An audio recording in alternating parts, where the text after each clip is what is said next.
Why is it that the very thing we're taught to value kindness sometimes leads to being overlooked, underestimated, or even disrespected? Have you ever wondered why the more you give, the less people seem to appreciate it? Here is the hard truth. In a world that often glorifies power and dominance, kindness is misunderstood. It's seen as soft, as weak, as something people can take advantage of. But what if I told you that the way you are showing kindness might be the reason people treat you this way? And here is the good news. By the end of this video, you'll not only understand why this happens, but also learn how to make your kindness your greatest strength.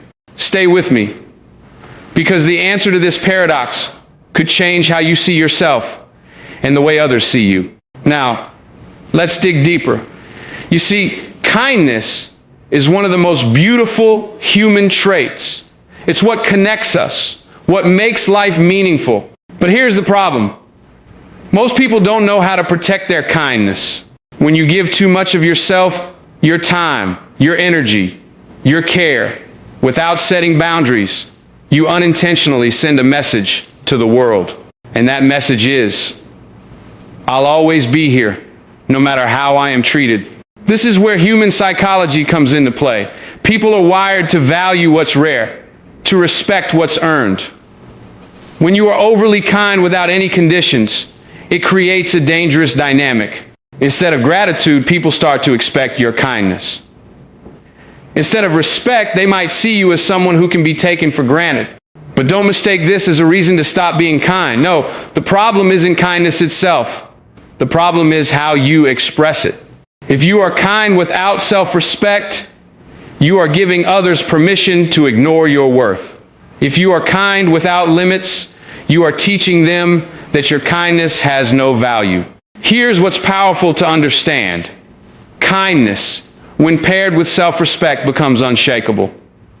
It demands recognition. It commands respect.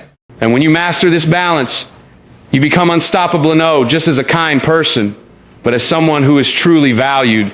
So, if you've ever felt disrespected despite your best intentions, if you've ever wondered why your kindness hasn't been reciprocated, then this is your moment to take back control. Watch till the end, because I promise, what you are about to learn will not only protect your kindness, but turn it into a source of power. Let's face it, human behavior is complicated. And when it comes to kindness, psychology plays a significant role in how people perceive and respond to it. Have you ever noticed how some people treat those who are overly generous or always available? They don't just fail to appreciate them. They start to expect their kindness as if it's owed to them. Here is why. Humans are wired to respect what has boundaries. Think about it. When something is scarce, we value it more. When something is given freely without limits, we unconsciously start to take it for granted. This isn't because people are inherently ungrateful. It's simply how the mind works. We tend to measure value by effort, rarity, and cost.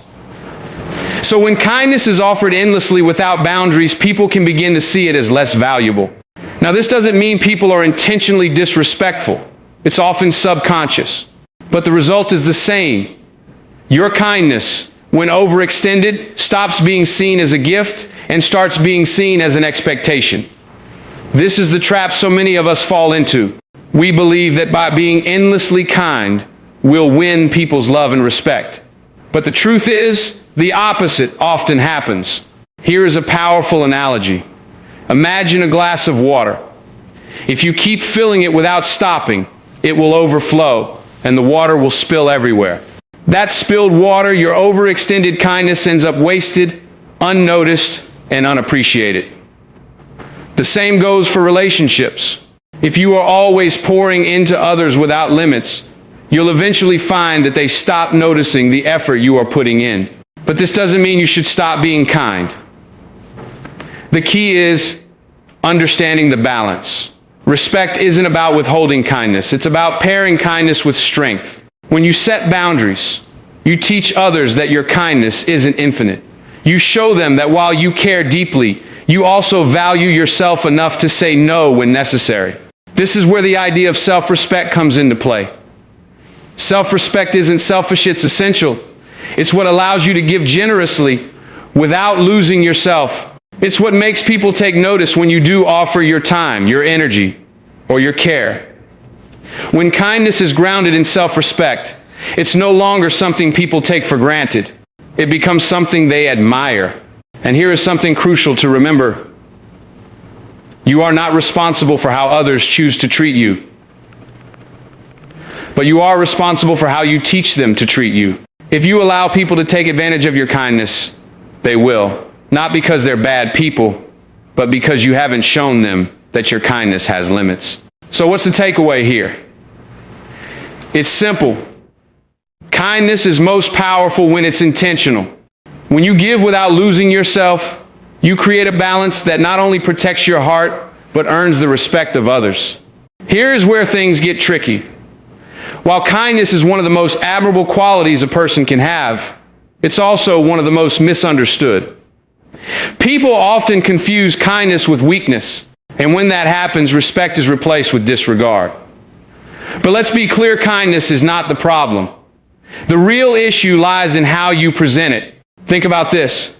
When someone gives without hesitation, without asking for anything in return, it can create an unintended perception. The message isn't always, "I am kind." Sometimes the message people receive is, "I am desperate to be liked," or "I'll do anything to avoid conflict." Whether we realize it or not, the way we express kindness communicates something deeper about how we value ourselves. Human psychology tells us that people respond to confidence. Confidence isn't loud or aggressive. It's quiet, firm, and unwavering. When your kindness comes from a place of inner strength, it inspires respect. But when kindness comes across as an attempt to please, it opens the door for others to take advantage of you. Here is a hard truth. People test boundaries. It's not because they're cruel. It's because they want to understand what's acceptable and what's not. If your kindness is unconditional, if you never say no, never set limits, and never stand up for yourself, people start to see it as a lack of self-worth. And when someone perceives you as not valuing yourself, they unconsciously mirror that behavior. Let me give you an example. Imagine someone who always agrees to help, even when it's inconvenient or exhausting for them. At first, their generosity is appreciated, but over time, others start to expect it. The more this person gives, the less it's noticed. Why? Because their kindness has no boundaries, and anything without boundaries loses its value. But here is the empowering part. Kindness isn't weakness. True kindness comes from strength. It's the ability to care deeply without losing yourself in the process. It's the courage to say, "I'll help you, but I also respect my own time and energy." Denzel Washington once said, "Ease is a greater threat to progress than hardship." Think about that for a moment. If you make things too easy for others, if you are always there to catch them when they fall, you are not just risking their respect, you are also holding them back from growing. Kindness should lift others up, but it should never come at the expense of your own growth or self-respect. So how do you strike this balance? The answer lies in boundaries. Boundaries aren't walls to keep people out. They're guidelines to teach others how to treat you. When you pair kindness with boundaries, you send a powerful message. I care about you, but I also care about myself. Let's talk about boundaries. This is where true strength and kindness begins. A boundary is not a rejection. It's a declaration of self-respect. It's your way of saying, I value my kindness, and I won't allow it to be taken for granted. Without boundaries, kindness can feel like a one-way street, draining you while others benefit. But with boundaries, kindness becomes a mutual exchange of something that uplifts both you and those around you. Now, why are boundaries so powerful? It's because they redefine how people see you. Boundaries show that you know your worth. And when you value yourself, others have no choice but to value you too. Remember, people don't respect kindness alone. They respect kindness paired with strength. But here is the challenge. Setting boundaries can feel uncomfortable. You might worry about offending others or being seen as selfish. That's natural. Human psychology often ties kindness to people-pleasing. We're conditioned to believe that saying no is unkind. But in reality, saying no, when necessary, is one of the kindest things you can do for yourself and for others. Think of it this way. If you give too much, you are not just depleting yourself, you are teaching others to expect more than you can give. Over time, this creates resentment, both in you and in them. They start to see your kindness as a duty, not a choice. And when you finally reach your limit, the fallout is far worse than if you had set boundaries from the start. Here's the good news. Boundaries don't have to be harsh. They can be as simple as saying, "I'd love to help, but I can't do it right now." Or, "I care about you, but I also need time for myself." These statements aren't selfish, they're honest. And honesty builds trust and respect. Psychologists have found that people respect those who are clear about their limits. Why? Because boundaries create clarity. When others know where you stand, they're less likely to push you too far. Boundaries don't just protect your kindness, they enhance it. They allow you to give from a place of abundance, not exhaustion. But boundaries are only half the equation. The other half is consistency. A boundary means nothing if it's not upheld. When you set a limit, you have to stick to it. This consistency sends a powerful message. I mean what I say, and I stand by my values. And when people see that you respect yourself, they'll respect you too. So what's the lesson here? Kindness without boundaries is vulnerability. Kindness with boundaries is strength. It's the difference between being used and being valued. And when you master this balance, your kindness becomes unstoppable. Now that we've uncovered the power of boundaries, it's time to translate that understanding into action. Because knowledge without action changes nothing. The good news is, creating and maintaining boundaries is a skill that can be learned, practiced, and mastered. And when you master it, you'll notice an incredible shift in how people treat you and how you treat yourself. The first step is self-awareness. You can't set boundaries if you don't know where your limits are. Take a moment to reflect on your experiences. When do you feel drained? When do you feel taken for granted? These are the areas where your boundaries are either unclear or non-existent. Awareness is your foundation. It's the starting point for building a new standard for how others interact. Next, communicate your boundaries clearly. Ambiguity leads to misunderstandings, and misunderstandings lead to frustration. If someone crosses a line, don't let it slide. Speak up calmly, respectfully, but firm. Say something like, "I appreciate your request, but I can't commit to that right now," or "I need some time to focus on my priority." Notice the tone here.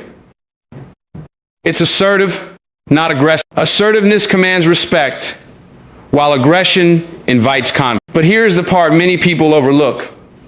You must enforce your boundaries. This is where your strength is truly tested. It's one thing to set a boundary. It's another to hold it in the face of resistance. There will be moments when people push back. They may try to guilt you or question your decisions. That's not a reflection of your kindness, it's a test of your resolve. When this happens, remember this. Boundaries are not about controlling others. They're about protecting yourself. You are not being unkind by saying no. You are being kind to yourself. And that kindness is just as important as the kindness you show others. If someone doesn't respect your boundaries, that's not a failure on your part, It's a sign that they don't value you the way they should. Now, let's talk about consistency. Setting boundaries isn't a one-time event, it's a way of life. You must be consistent in upholding them even when it's uncomfortable. This consistency sends a powerful message. I respect myself, and I expect others to do the same. Over time, this approach changes how people see you. They'll begin to admire your strength and appreciate your kindness in a way they never did before. And here's the beauty of it. When you protect your energy and time, you have more to give.